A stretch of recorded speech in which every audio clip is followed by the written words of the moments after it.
গতকালকে বিমানবন্দরের ক্যানোপি 2 এ একটি অপ্রত্যাশিত ঘটনা ঘটেছে। আপনারা জানেন বাংলাদেশি বংশোদ্ভূত নরওয়ের 4 জন এবং বাংলাদেশের একজন নাগরিককে হেনস্থা করা হয়েছে। এর মধ্যে নরওয়ের একজনকে মারধর করে রক্তাক্ত করা হয়েছে। গতকাল বুধবার রাত 8টার দিকে বিমানবন্দরের আগমনী ক্যানোপি 2 এলাকায় এই ঘটনাটি ঘটে, যেখানে আমরা এখন দাঁড়িয়ে আছি। ঠিক ক্যানোপি 2 এর ভিতরে এই ঘটনাটি ঘটেছিল গতকালকে।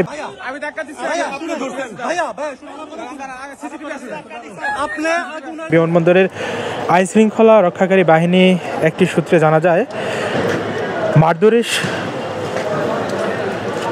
মারধরের শিকার যাত্রীর নাম মোহাম্মদ সাইদ উদ্দিন। অন্য 4 জন হলেন সাইদের বাবা গিয়াসউদ্দিন, মা বেগম মনুয়ারা, ভাই মোহাম্মদ মহিউদ্দিন এবং গিয়াসউদ্দিনের পুত্রবধূ ইফসা জান্নাতুল নাইম। অর্থাৎ তাদের 5 জনের একটি সদস্য কিন্তু আসছিলেন নরওয়ে থেকে বাংলাদেশে আসার পথে রাত 12টার দিকে থেকে এই ঘটনাটি ঘটে। এই ঘটনায় 5 জনকে হেনস্থা করার অভিযোগ উঠেছে। বিমানবন্দর সূত্র জানিয়েছে এই 5 যাত্রী নরওয়ে থেকে কাতারের দোহা হয়ে কাতারের এয়ারলাইন্সের একটি ফ্লাইটে ঢাকা এসেছেন। তাদের গ্রামের বাড়ি ফেনীর সোনাগাজী। ঘটনার সূত্রপাত সম্পর্কে বিমানবন্দরের নিরাপত্তা সংশ্লিষ্ট একটি সূত্র জানায়, যাত্রীরা বের হওয়ার সময় কিউআরএফ সদস্যরা তাদের সঙ্গে দুর্ব্যবহার করেন। পরে এই নিয়ে বাকবিতণ্ডার এক পর্যায়ে দলগতভাবে আক্রমণ করে সাইদ উদ্দিনকে রক্তাক্ত করা হয়।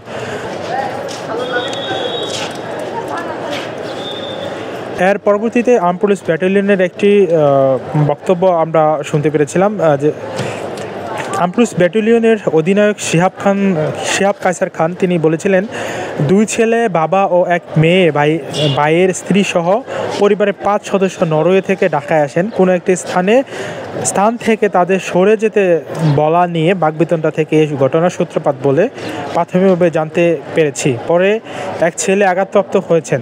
তিনি আরও বলেন, ভুক্তভোগীদের অভিযোগ করলে এপিবিএন তারা ব্যবস্থা নেবেন, আইনি ব্যবস্থা নেবেন এবং পরবর্তী যে ব্যবস্থাগুলো নেয় সেটি কিন্তু তারা নেবেন বলে আশ্বাস দিয়েছে। একটি ভিডিওতে দেখা যায় মারধরের সাইদের মুখমণ্ডল রক্তাক্ত হয়ে মুখের নিচে বা চোখের পাশে রক্ত লেগে আছে।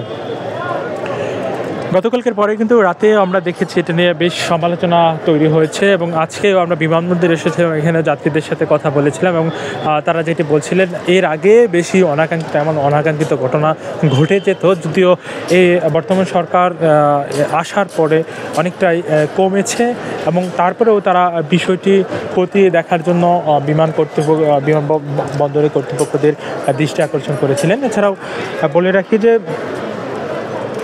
আমরা বিমান বাহিনীর অনেক সদস্যদের সাথে এখানে কথা বলেছিলাম। তারা বলছিলেন যে এবং ভিডিও ফুটেজেও অনেকেই মন্তব্য করেছিলেন, যেটি আমরা জানতে পেরেছিলাম যে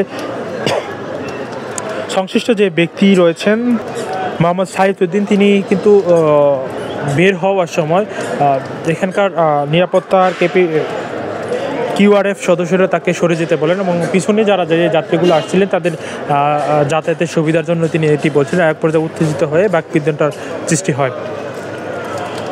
দর্শক, আমরা বিমানবন্দরের ক্যানোপি 2 এর সামনে থেকে আমাদের সরাসরি যুক্ত করেছিলাম এবং দেখানোর চেষ্টা করেছিলাম প্রবাস টাইম থেকে। আমাদের সাথে এই মুহূর্তে যারা যুক্ত হয়েছিলেন তারা মন্তব্য করবেন গতকালকের বিষয় নিয়ে। আপনাদের মূল্যবান মন্তব্য আমরা দেখতে চাই এবং এই মুহূর্তে যারা আমাদের সাথে যুক্ত রয়েছেন প্রবাস টাইমে তারা আপনাদের মন্তব্য করতে ভুলবেন না।